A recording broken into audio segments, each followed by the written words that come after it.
Hi everyone, and welcome to this presentation about the local labour market information. My name is Paul Thompson. I'm the Employment and Skills Manager for this organisation called the South East Midlands Local Enterprise Partnership. We're going to talk today about this area. So this is Northamptonshire, Milton Keynes, Bedford, Central Beds and Luton.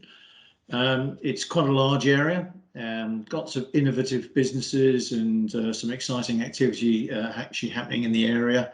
But 870,000 people in employment, and currently we're seeing a job demand of about 213,000 vacancies a year. More about that in a moment. The employment in the area is good. You can see the trend has been quite positive all the way through since 2015. We probably will see a little bit of a dip because of the impact of COVID-19, but I don't think it's going to be a huge dip as much as people thought it would be, which is good. Our employment rate is way above the national averages. It's very much across the whole of the area where we're seeing good growth. And in some cases, we've actually got more jobs than working age population. So, for example, in Milton Keynes, it's way above national averages, as it is in West Northamptonshire, especially in Northampton itself. So, bottom line is, we have good levels of employment within the area. The really encouraging thing is this. This is job vacancies, and you can see that the trend is very, very positive. Obviously we had the dip with COVID-19 and the two lockdowns, so it kind of stalled the growth a little bit, but it shot back up again. Some of this is due to us leaving the European Union and people kind of moving away and jobs becoming vacant, but a lot of it is down to growth in the area. So there's good positive trends here and plenty of opportunities here for young people. We're currently about 53% higher than we were back pre-COVID-19 in terms of job vacancies. Large numbers of jobs within certain areas such as health and care, construction, education, digital manufacturing and logistics. The one thing I would say to you, just be aware, most employers now are advertising jobs online, very much on websites. There's lots of good websites out there. Your good careers advisors within the school will be able to help you and point you in the direction as to where these are. If we actually look at the occupational groups, so these are kind of, what we've done here is we've grouped the types of jobs together, and by far the biggest group is business operations. So kind of background, kind of office jobs, perhaps kind of marketing in here, human resources, procurement, that kind of thing. Logistics is very big in the area. I think most people would realise that. Digital, health, manufacturing, financial, sales. There's lots and lots of vacancies in all of these areas. So there is really genuinely something for everybody. We kind of do a lot of work with businesses just to really establish where the needs are going to be in the future. And the current trends and the patterns kind of indicate that this is where we're going to see some of the biggest growth. So certainly within engineering and manufacturing, certainly within digital. I've already mentioned the business operations and how big that is at the moment, and that will always continue. There is always going to be a need for those functions behind an awful lot of the other kind of businesses. There's some more specialised stuff as well, certainly in health and care, education, some very kind of specific roles within logistics and supply chain, and the same is true also of construction. And those kind of occupational groups will continue right to the future as well. So if we look a little bit further forwards now, the kind of things that we are going to see impacting in the local area, things like artificial intelligence. People might be aware of aerospace, but we've also got space coming into the area with satellites predominating on that. Some very high-tech, high-performance manufacturing. Intelligent mobility, and that's not just driverless vehicles, although we are a centre for that here within the country on the development side anyway. But there'll be lots of other kind of forms of intelligent mobility, trams, that kind of thing, intelligent public transport systems. Green economy is going to be big. Obviously, we've got lots of things in the news at the moment, and that will continue moving forwards. electrification of vehicles, different ways of building kind of houses, agri-tech, so some automation actually on the farms and very kind of smart intelligent systems to monitoring certainly crop production. And logistics will be changing. We already have things like the Starship buggies in Milton Keynes and Northampton. We're going to see things start to happen now with drones as well. And I would say this is the future, but actually, there's quite a bit of this happening already. Again, like I said, we talk to employers. They all talk about employability skills. So we've spent quite a bit of time trying to kind of analyse this and kind of really try and define it in a very simple way. It comes down to 5 different elements. So you've got the basic skills. So this is your literacy, your numeracy, being able to speak English, kind of basic digital as well. By basic digital, I mean, can you turn a laptop on? Can you send an email? Then we've got the attitudes and behaviours. So certainly work ethic is a phrase that's used quite often. So being trusted to work, being able to get on with it. There's other things like humility and empathy. So, listening to other people, sympathising with other people. You can see some other kind of different disciplines in there that they get asked for quite frequently. By far the most important one here is core competencies. So communication, organisational skills, teamwork, collaboration are always the top 3. It doesn't really seem to matter which sector, type of business you go into. Digital literacy is very, very important. I'll talk more about that in a second. Creativity and problem solving certainly kind of come up time and time again as well. I've kind of already talked about the occupational groups with need. So these technical and vocational skills kind of relate to that, and that they are increasing in need. So what you will see is that we have increasing capacity within our colleges. We now have an Institute of Technology at Milton Keynes to do with digital at Bletchley Park. You're going to see a lot more opportunities to actually develop into these kind of roles. You might well come across skills boot camps. There'll be all kinds of initiatives out there over the next few years to actually help you into areas where there is need. So again, there's going to be plenty of opportunity to help you.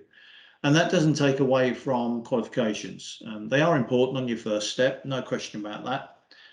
As you kind of move forwards, it does depend on the role, but they become less and less important. But that first step, they really are important. Now, the size of these boxes does represent the importance to the employers. So you can actually see that core competencies and these technical and vocational skills are by far the biggest demand that we have from employers currently. I mentioned digital literacy. What we mean by that is really Microsoft Office, Microsoft Excel, the use of Microsoft Word, a little bit of PowerPoint. These are virtually in demand in every job out there now, especially Excel. There'll be very few jobs that you will actually get into where you do not use Microsoft Office in some shape or form. So we would urge you to get familiar with it whilst you're in education. You don't have to be a world-leading expert on it, but know how to put a spreadsheet together, know how to use Word, and know how to send an email via Outlook as well. Unfortunately, we as businesses, we don't tend to use our phones that much for communication still. It tends to be very much email-based.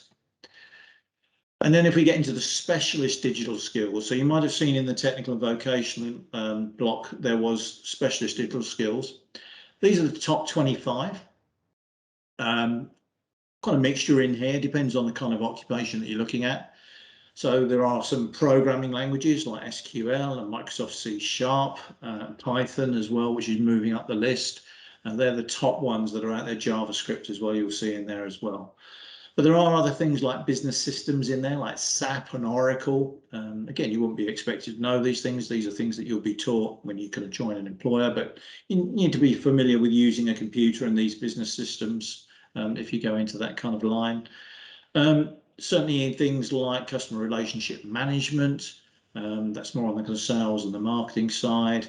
AutoCAD on design, and you'll also see things in here like Facebook, and other things if you kind of work your way kind of down the list. Certainly we're seeing a lot more digital marketing. COVID's kind of accelerated that to a certain degree, and we're starting to see a lot more of that. Adobe Photoshop, that's certainly on the creative side, so graphic media design, that kind of area, that is still the main piece of software that is used.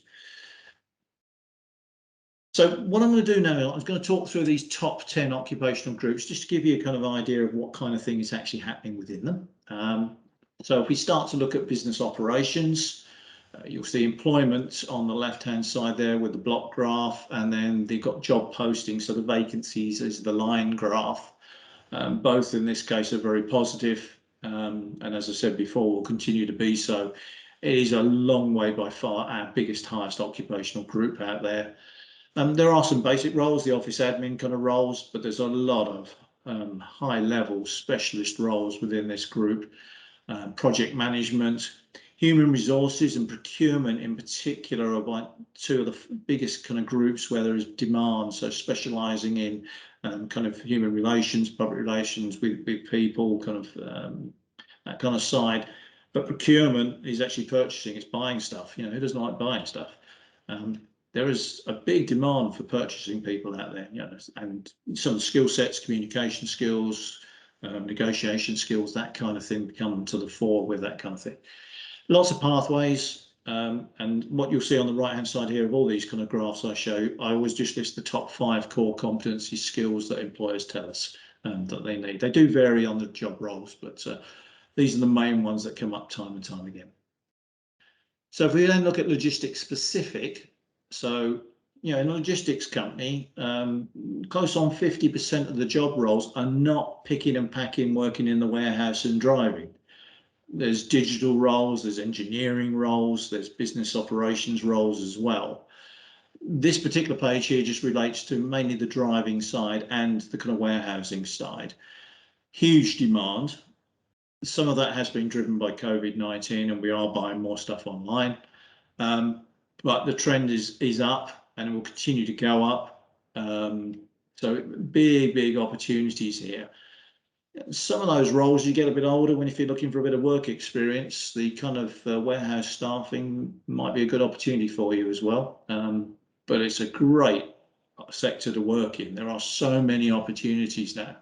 And like I say, it will only increase. And we're in the perfect location in the middle of the country for this. Digital cuts across. You can see the employment trend very positive. The job posting trend is now kind of matching that. Programmers, software developers, big need, computer support specialists, especially in businesses, etc., helping people. We've got so many more people now working at home.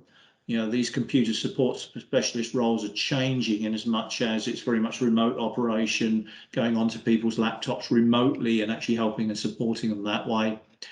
You'll see on there data and data mining analysts. So this is actually the use of what we call big data.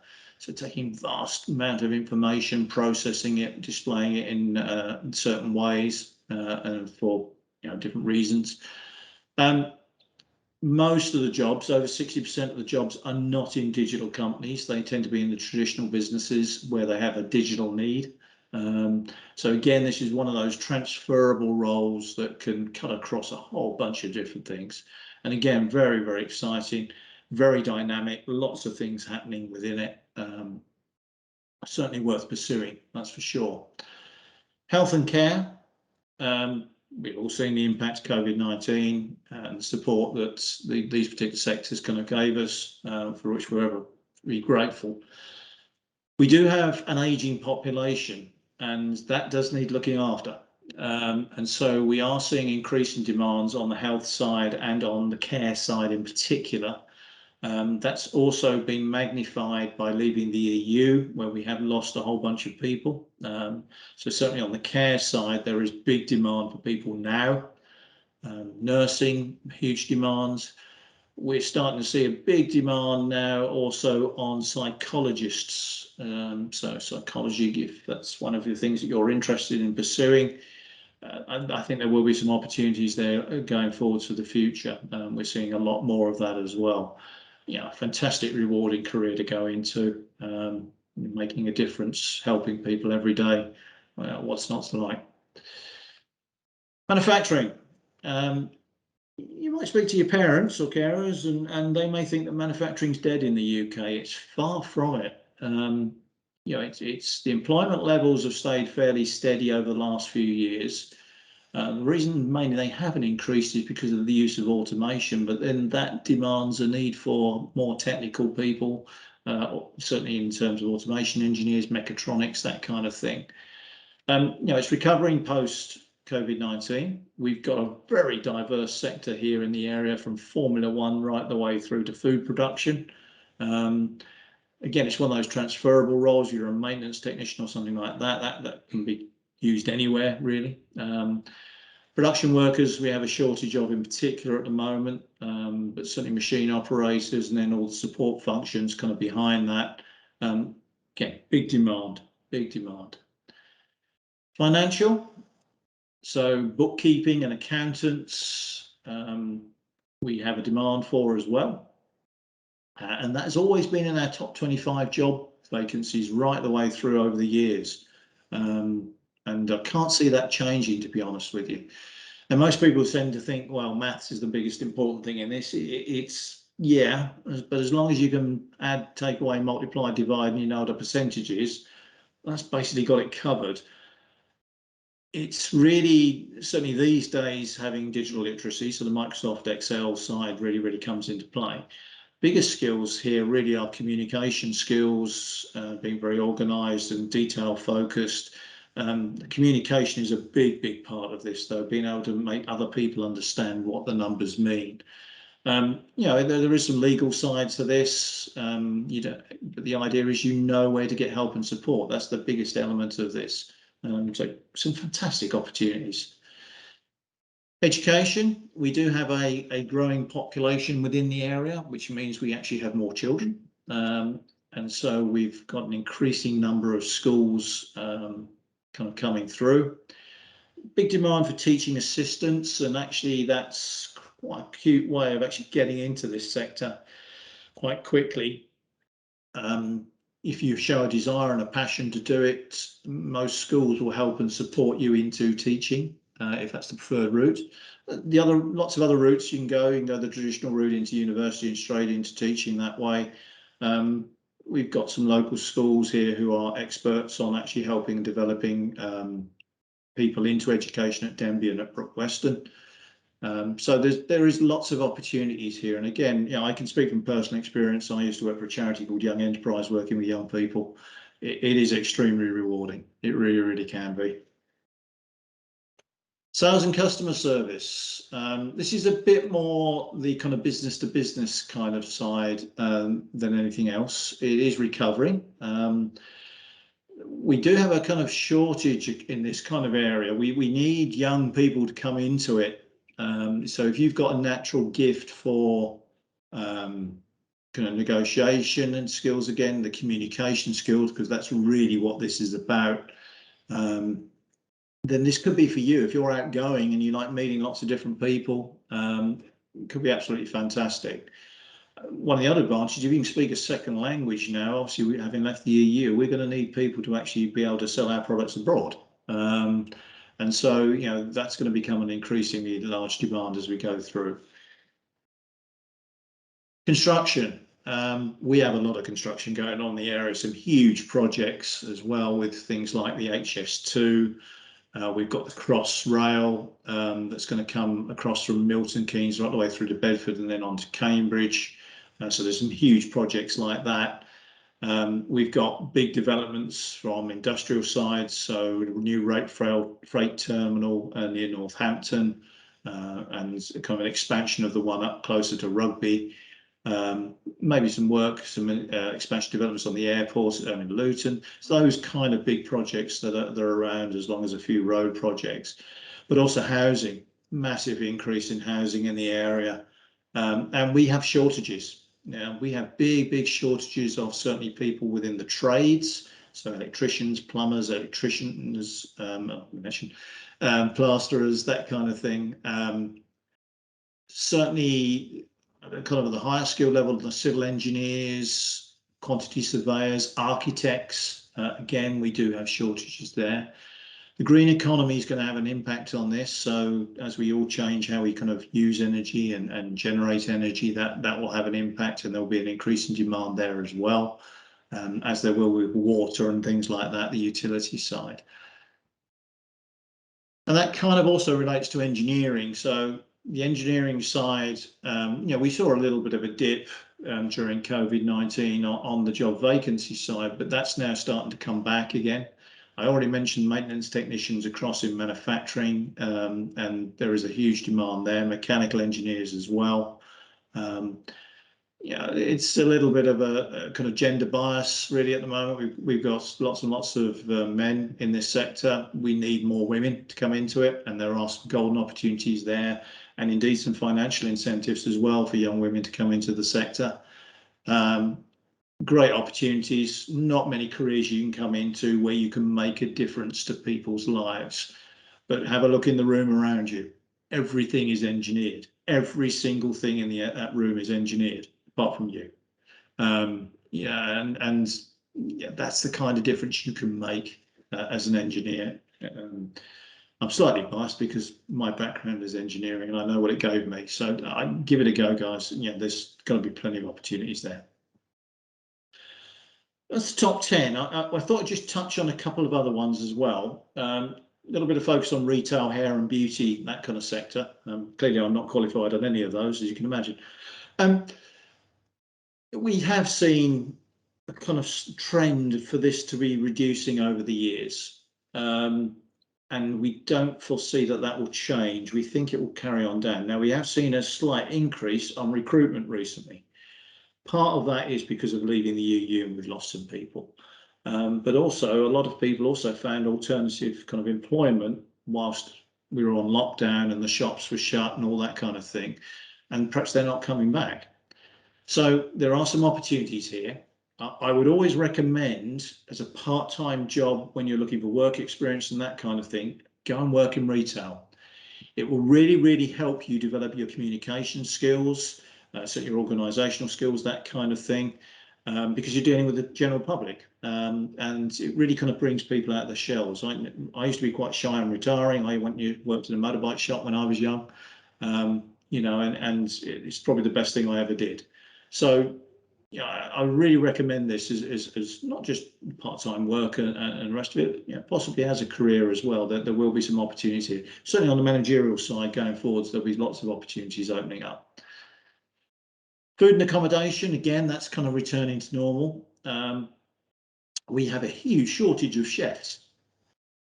We did have before the pandemic, and that has grown since then. So if you have a natural talent at it and I was going to say an appetite for it, that's a terrible pun. Being a chef could be a good thing for you. Certainly front of house staff as well. There is again a shortage, and again this is a great way of gaining some work experience possibly. But other kitchen staff, back of house staff as they call them, there is a demand and there's opportunities here as well to develop into becoming a chef and those kind of opportunities.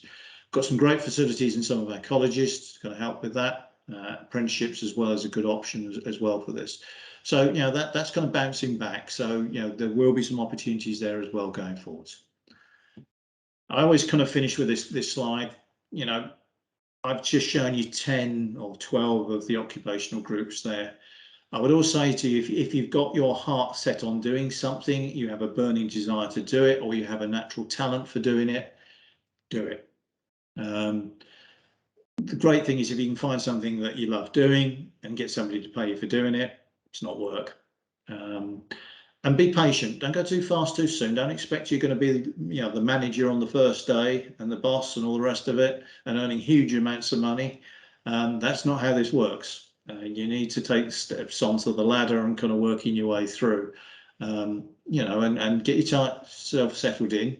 Plan your first step by all means, but don't plan thereafter. Things will change. Opportunities will present themselves to you. So plan that first step, see where it takes you. There could be some opportunities opening up. 99% of our businesses are small and medium enterprises, so below 250 people. I would always recommend working for one of those small businesses to start with, because you get to see lots of different options, because people have to roll their sleeves up and do multiple jobs within a small business. It's a great opportunity to actually kind of find out what goes on within a business and what opportunities there are.